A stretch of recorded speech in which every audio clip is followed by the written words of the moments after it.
tayo sa Family Feud. Kanina, nanalo na po ng 100,000 ang grupo nila, ang Lim family. Pwede sila mag-uwi ng total cash prize of.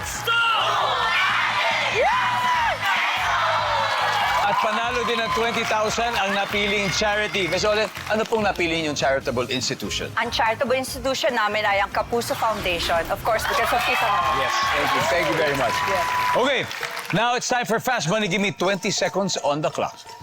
Ito na po. Fill in the blank. Sa lakas ng tawa ko, muntik na akong makalunok ng blank. Laway ko? Anong klaseng kanta ang hindi dapat patugtugin sa araw ng libing? Happy music? Sa karaniwang bahay, ilan kaya ang gripo? 3. Malamang ay lunukin mo ang toothpaste kung ang flavor nito ay... Strawberry. Ano ang sign na isang tao ay nasobrahan sa kape? Ninines. Gumagalaw ang kamay. Ninenervyos. Let's go, Ma'am Olen! Eto na po, fill in the blank, ha? Sa lakas ng tawa, muntik na ako makalunok ng laway. Survey says, Oh! Oh my God! Okay. anong klaseng kanta ang hindi dapat patugtugin sa araw ng libing? Siyempre, yung mga happy songs, Happy right? pasok. Happy music.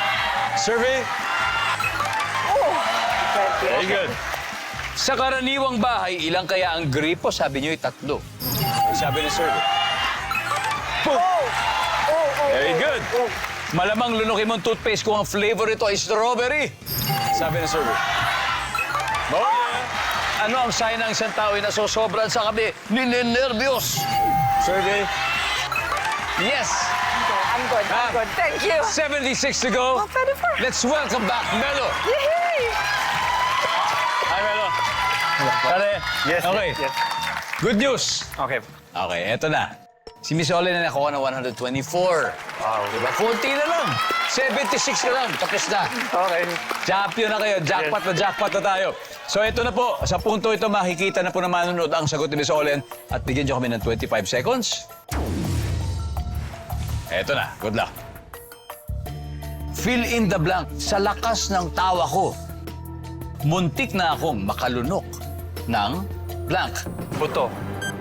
Anong klaseng kanta ang hindi dapat patugtugin sa araw ng libing? Masayang kanta. Ano pa? Ano specific? Ano kaya? Rock. Sa karaniwang bahay, ilan kaya ang gripo? 4. Malamang ay lunukin mo ang toothpaste kung ang flavor nito ay blank. Mint. Ano ang sign na isang tao ay nasobrahan sa kape? Makulit. Okay, let's go, Melo. 76. Kailangan natin. Dito muna. Sa lakas ng tawa, muntik na ako makalunok ng buto. Okay. Di ba? Pwedeng buto ng prutas o kung naman. Okay. Nandiyan ba ang buto? Yan. Ang top answer dito ay candy. Anong klaseng kanta ang hindi dapat patugtugin sa araw ng libing? Ang sabi mo ay... rock. Ang sabi ng survey? Ang top answer ay hip-hop. Okay. Hip-hop, Correct, okay? correct. Sa karaniwang bahay, ilan kaya ang gripo? Sabi mo mga 4. Sabi ng survey? Yeah. Ang top answer ay 2. 47 points yun. Malamang ay lunukin mong toothpaste ko ito ay flavor mint. Ang sabi ng survey? Yeah.